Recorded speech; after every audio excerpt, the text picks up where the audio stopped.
નમસ્તે દોસ્તો, આપનું સ્વાગત છે ન્યૂઝ ગુજરાતી પર। અહીં અમે તમને રોજની 20 મોટી ખબર આપીશું સરળ ભાષામાં સચોટ માહિતી સાથે। જો તમે છો ચેનલ પર નવા તો તરત જ સબસ્ક્રાઇબ કરો અને બેલ આઇકન દબાવો જેથી દરેક મહત્વપૂર્ણ ખબર સૌથી પહેલા તમને મળે। ચાલો શરૂ કરીએ આજના મુખ્ય સમાચાર। અંબાલાલ પટેલની વરસાદને લઈ મોટી આગાહી। હવામાન નિષ્ણાંત અંબાલાલ પટેલની વરસાદને લઈ આગાહી સામે આવી છે, જેમાં સૌરાષ્ટ્રના ભાગોમાં અતિભારે વરસાદની આગાહી કરવામાં આવી છે। ભારે પવન સાથે વરસાદ વરસવાની આગાહી કરવામાં આવી છે। બંગાળના સાગરમાં વધુ એક વરસાદી સિસ્ટમ સક્રિય થશે અને 4 થી 6 ઓક્ટોબર દરમિયાન વરસાદી સિસ્ટમ સક્રિય થશે અને 7 ઓક્ટોબર બાદ વરસાદની રાજ્યમાંથી વિદાય લઈ શકે છે। હવામાન વિભાગના જણાવ્યા અનુસાર ડાલ ખંભાતના અખાત પાસે વેલમાર્ક લો પ્રેશર સક્રિય છે, જે કારણે રાજ્યમાં આગામી 7 દિવસ સુધી વરસાદ પડે તેવી શક્યતા છે। રાજ્યના દરિયાકિનારા પર 3 નંબરનું સિગ્નલ લગાવાયું છે અને માછીમારોને દરિયો ન ખેડવા સૂચના આપવામાં આવી છે। સૌરાષ્ટ્ર અને કચ્છમાં આગામી 4 દિવસ ગાજવીજ સાથે અતિભારે વરસાદની આગાહી કરાઈ છે। લોકોને સાવચેત રહેવાની અપીલ કરાઈ છે। એસબીઆઈમાં ખાતું ખોલવા પર મળશે 3 લાખ લોન। ખેડૂતોની મદદ કરવા માટે કેન્દ્ર સરકાર કિસાન ક્રેડિટ કાર્ડ યોજના ચલાવી રહી છે, જે હેઠળ એસબીઆઈ અથવા અન્ય કોઈ બેંકમાં એકાઉન્ટ ખોલવા પર ખેડૂતોને પોસાય તેવા વ્યાજ દરે 3 લાખ રૂપિયાની લોન આપવામાં આવે છે। આ યોજના દ્વારા ખેડૂતો મહત્તમ 7% વ્યાજ દરે 3 લાખ રૂપિયા સુધીની લોન લઈ શકે છે। સરકાર સમયસર લોન પરત કરનારા ખેડૂતોને વ્યાજ દરમાં 3%ની છૂટ પણ આપે છે। આ રીતે સ્કીમ હેઠળ લીધેલી લોન પર 4% વ્યાજ ચૂકવવું પડશે। તેમજ આ યોજનાનો લાભ 18 થી 75 વર્ષની વચ્ચે હોય તેવા દરેક ખેડૂત લઈ શકે છે।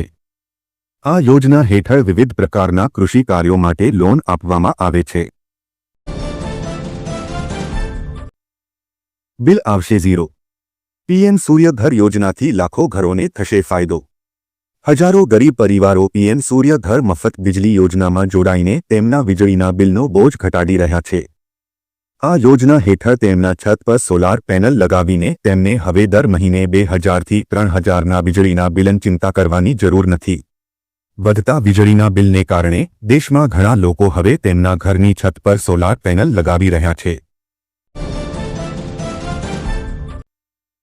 ખેડૂતોને 25,000 સહાય। ગુજરાત રાજ્યના ખેડૂતોને પૂર, દુકાળ અને અતિવૃષ્ટિ જેવી કુદરતી આપત્તિઓમાં રાહત આપવા ઓગસ્ટ 2020ના રોજ ગુજરાત સરકાર દ્વારા મુખ્યમંત્રી કિસાન સહાય યોજના શરૂ કરવામાં આવી છે। ગુજરાત કિસાન સહાય યોજના અંતર્ગત રાજ્ય સરકાર દ્વારા ખેડૂતને મહત્તમ 4 હેક્ટર માટે કૃષિ પેદાશોના નુકસાનમાં 33% થી 60% નુકસાન વળતર આપશે। કુદરતી આફતોના કારણે થતા નુકસાનના કિસ્સામાં ખેડૂતોને ₹20,000નું વળતર આપવામાં આવશે અને 60% કરતાં વધારે નુકસાન થયું હોય તો વધુમાં વધુ 4 હેક્ટર માટે ₹25,000નું વળતર આપવામાં આવશે। પીએમ કિસાન યોજના।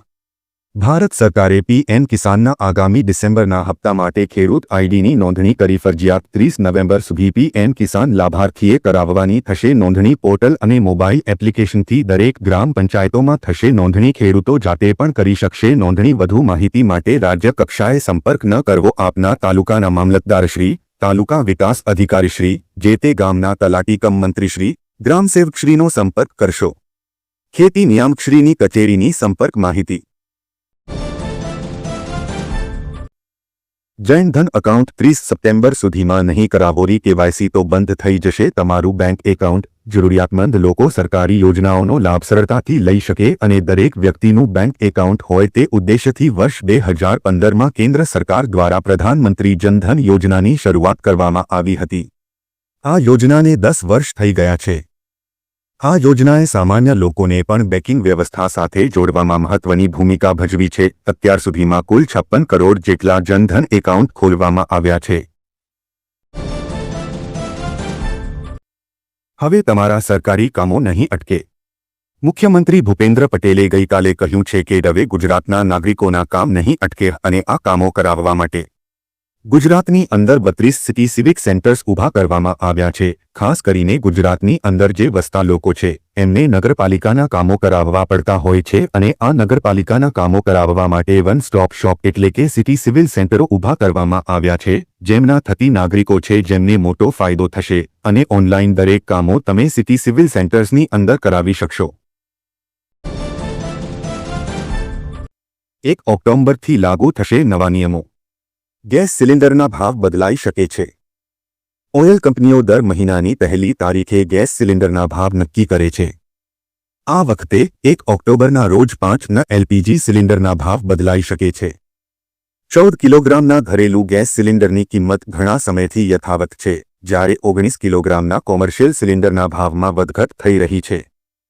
તહેવારોની મોસમને ધ્યાનમાં રાખીને એવી અપેક્ષા રાખવામાં આવે છે કે સરકાર આ વખતે ઘરેલું સિલિન્ડર પર થોડી રાહત આપી શકે છે। વધુમાં સીએનજી અને પીએનજીના ભાવમાં પણ ફેરફાર જોવા મળી શકે।